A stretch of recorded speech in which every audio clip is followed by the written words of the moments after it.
Du point de vue de Dieu, l'Église des premiers-nés est quelque chose de totalement autre de ce que nous sommes par nature.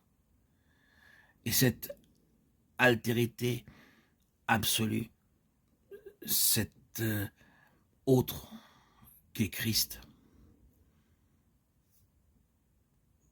qui correspond à ce que Christ est, il est possible que le plus grand problème de la plupart des enfants de Dieu soit de maintenir cette ligne de séparation entre ce que nous sommes en nous-mêmes et ce que Christ est en nous. La grande ligne d'attaque de l'ennemi consiste à continuellement mettre en avant ce que nous sommes, à nous occuper avec cela et ainsi occulter Christ. Dans sa lutte contre Satan, le grand objectif du Saint-Esprit est de mettre en évidence Christ et de nous occuper de lui jusqu'à ce que nous nous oublions.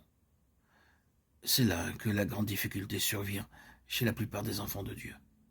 Il y a toujours cette tendance à reculer et à retourner en arrière qui nous conduit à être centrés sur nous-mêmes, quant à ce que nous sommes, et à nous empêcher d'être focalisés sur Christ et sur ce qu'il est, d'avoir, d'une certaine manière, cette séparation, ce fossé, cet abîme obstrué, et la ligne de démarcation effacée, de sorte qu'il y a une confusion.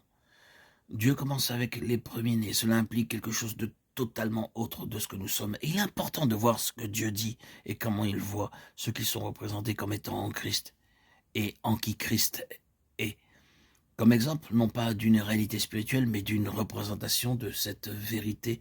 Souvenez-vous de cette merveilleuse déclaration concernant Israël imposée sur les lèvres de Balaam malgré lui. Il n'a pas perçu d'iniquité en Jacob. Nombre 23, 2. Lisez ces psaumes terribles sur les 40 années d'Israël dans le désert et toutes les choses effroyables dites à propos du peuple, de leur cœur, qui n'étaient pas trouvés fidèles devant Dieu et de leur déclin constant. Des choses affreuses sont dites. Et puis, vous avez une déclaration comme celle-ci exprimée sous la pression de Dieu, au moment où Balaam, parcourant du regard tout le camp d'Israël et se tenant debout, pour ainsi dire du côté de Dieu, dit « Il n'a pas perçu d'iniquité en Jacob ». Pourquoi? Les Lévites, avec tout ce qu'ils symbolisaient, se trouvaient au milieu du peuple et Dieu ne considérait pas ce que les enfants d'Israël étaient en eux-mêmes, mais ce qu'ils étaient avec les pensées de Dieu représentées au milieu d'eux, dans une expression vivante, une expression active. Ces pensées étaient incarnées. Quand Christ est en nous, Dieu nous voit à travers Christ. Oh, que nous puissions reconnaître cela, quand Christ en nous, il y a l'incarnation de la pensée de Dieu. Et que Dieu peut parler de nous de la même manière. Ces actions à notre égard sont toutes en relation avec le Christ qui, par le Saint-Esprit, est à présent en nous et en qui nous sommes.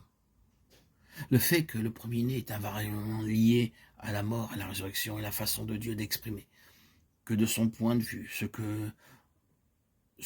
nous sommes en nous-mêmes par nature est enseveli et que c'est son Fils seul qui prévaut là où nous sommes concernés en tant que ressuscités, le seul qui vit devant Dieu.